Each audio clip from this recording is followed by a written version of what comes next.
everyone. This is Erica Elliott. Just going to introduce myself first. I have this blog right here, so you can follow my blog. You can follow me on the website, sign up for newsletters. You can follow me here in Gab, which one of the reasons why I'm doing this video, I'm going to start a Palm Beach series of memories. I had the very great gift of having the ability to live in the town of Palm Beach for about 10 years. My husband's retired, I work online, so we now kind of live wherever we want in the world and travel a lot. So we don't live in the town of Palm Beach, but I do anymore. But it was a beautiful time. It was a beautiful decade. We were there from about 2005 to about 2015. This is a picture I took last night of the town of Palm Beach, and posted this up on Gab. There was a lot of interest that was sparked in it.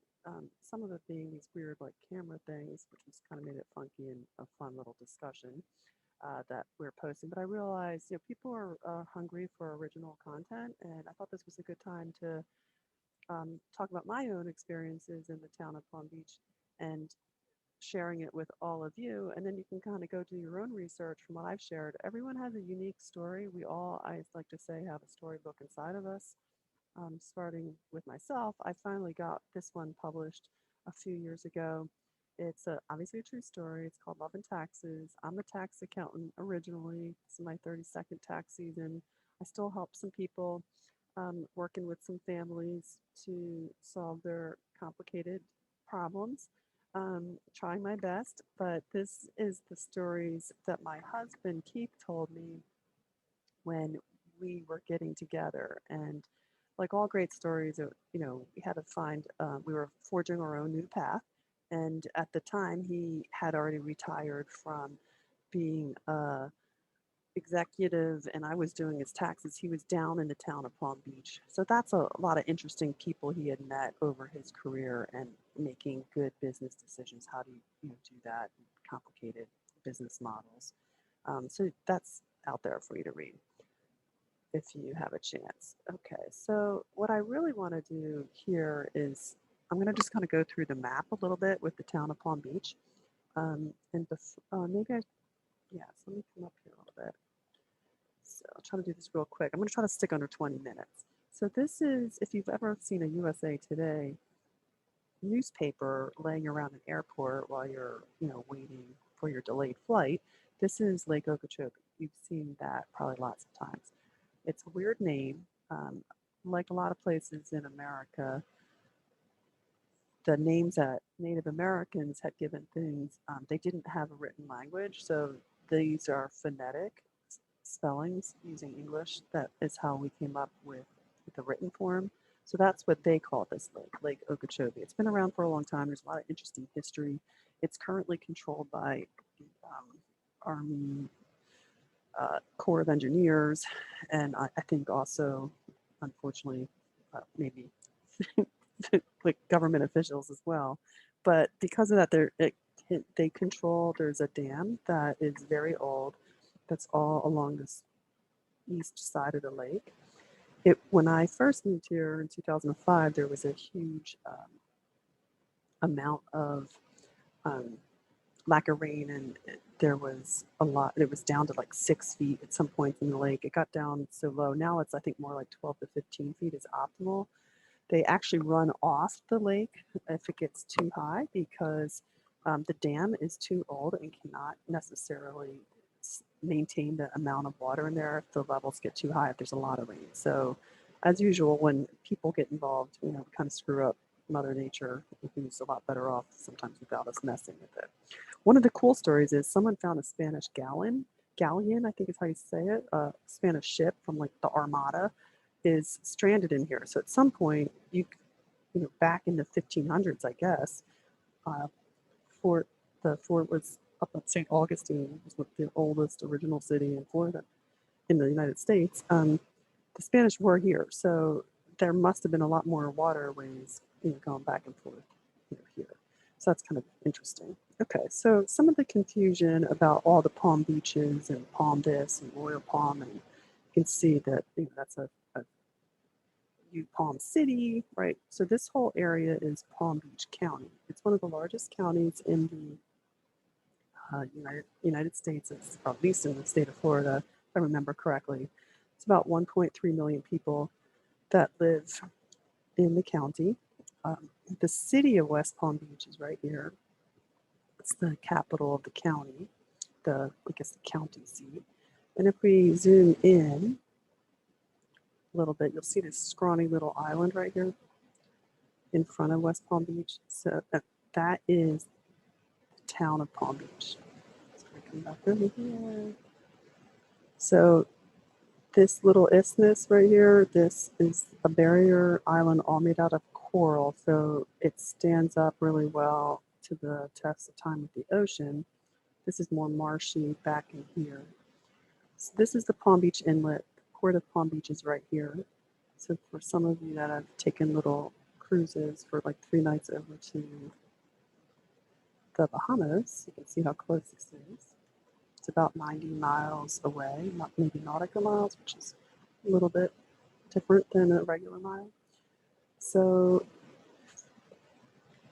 you can tell that how close the Caribbean is.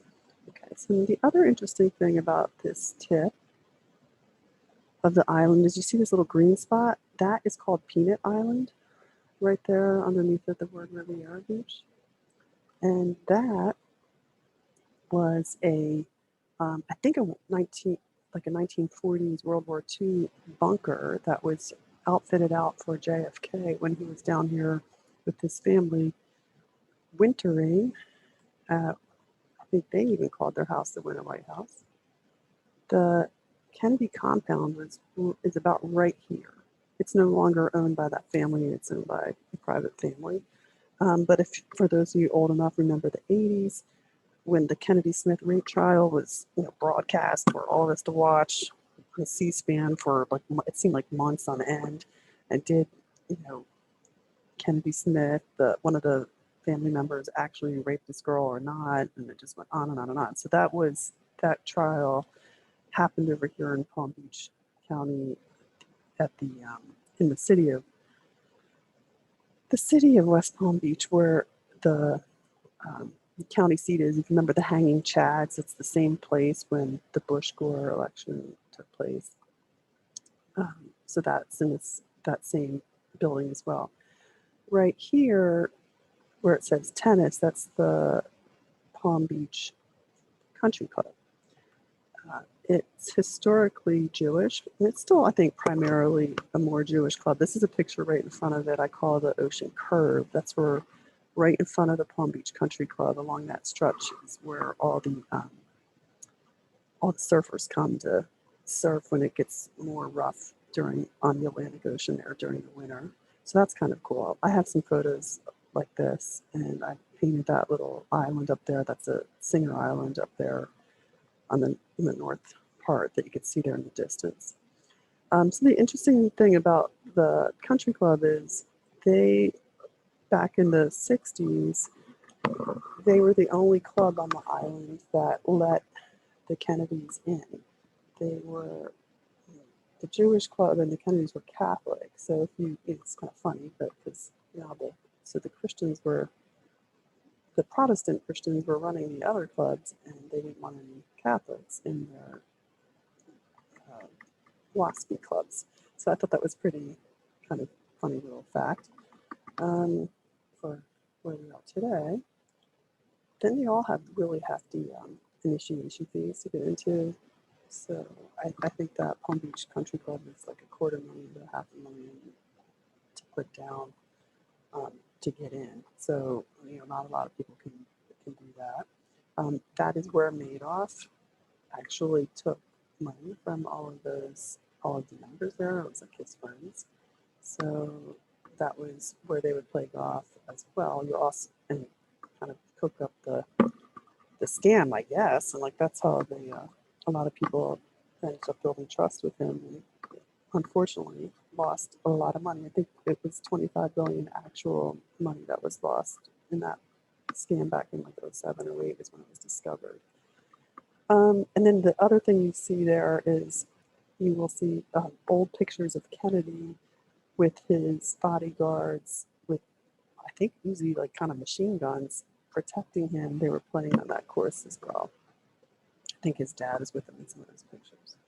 And then this is the Catholic Church, where it's really beautiful inside. I've been in it just a couple of times. I paint watercolors of churches, and if you like that, you can see some of that art. Let's see if I can get this to pop up here. It's in my shop, and you can click on the shop, which will take you into here, and I put these original watercolors. This one was painted in Palm Beach years ago. It's like fun to put them on these different collections, so you can see that there. Okay, so where were we? Okay, so talked about the Catholic Church. I haven't painted that one yet. And right across the street is a Little Greens Pharmacy. And the interesting thing about that is the Kennedys, you have pictures of them drinking milkshakes, sitting on these stools in a pharmacy, and that they would leave church and go across the way, and the kids would have milkshakes. This is the iconic picture of the of the breakers you've probably seen a lot of, and that's the one I posted over here. That's the breakers right there. Okay, and if you come south, this will probably be the last thing I'm going to focus on. This is the Middle Bridge coming into the town of Palm Beach. And down here, excuse me, is Mar-a-Lago. This is the Marjorie Merriweather Post built it. This is the Winter White House. This was its nickname long before Trump. That's what she called it. So it's interesting to me that the Kennedys were here, Trump was here. He bought this place out of bankruptcy, well, not out of bankruptcy, from the U.S. government because they couldn't take care of it properly the way it was. So he did get a deal at $15 million, $15 million back in 1985. And then the way he's made it operate profitably is running it as a private club. So I'm not sure how many members are in it. Private clubs, from a tax perspective, they need to stay under 800 members to keep the private club status, which is Internal Revenue Code 501c. I think he's private club as opposed to like a charity 501c3. So if you're going to keep that private club status and therefore not be subject to all the rules to public organizations, keeping that initiation fee higher also helps kind of control who's coming in. So Mar-a-Lago is very expensive to join. I don't think it's $500,000 yet. It's over 250,000. So that club helps maintain that unbelievable property that Merriweather Post built. I think it's 110 rooms. So there's a lot of stuff on her you can go and read that's very interesting. This is the Palm Beach Daily News. This is what it looks like. The nickname for it locally is the Shiny Sheet. If you got the physical paper, it always has that blue color on the top. You can subscribe right here, and you can search on Marjorie Merriweather Post, see all the stuff. This paper's been around for 100 years. It's now owned by the Palm Beach Post for a while. Here's a picture of Mar-a-Lago. It popped up for you. So you don't have to get the physical paper if you're really interested in like deep diving down on the history of the Winter White House here, Mar-a-Lago, Merriweather Post, Kennedy's. You'll see some of those photos in their archives, and then obviously with Trump. I'm going to do another video about Trump's battles with the town of Palm Beach and the Palm Beach International Airport, which are kind of hilarious now in retrospect. But that's a whole story for another day. And then I'll also talk in another video about where the property is that he ended up selling off in The Apprentice, and now it's been torn down and it's been like redone a few times. So I kind of think that's enough for one day. Again, you can find me on my website. You can follow my blog there, and you can do some shopping with the art that we're talking about if you like that stuff. And then you can follow me at Gab. I'm still like these my old school. You can search on my website name. I think you'll find it, and then my little handle in there is E.E. Elliott, E EELliot001. And that's it for now. So I'm going to give you a little bit of cheer, some original content. I keep thinking about Ian Forrester, how he wrote all those books while he's from his travel blog. Room with a View, Passage to India. James Michener, he wrote The Caribbean.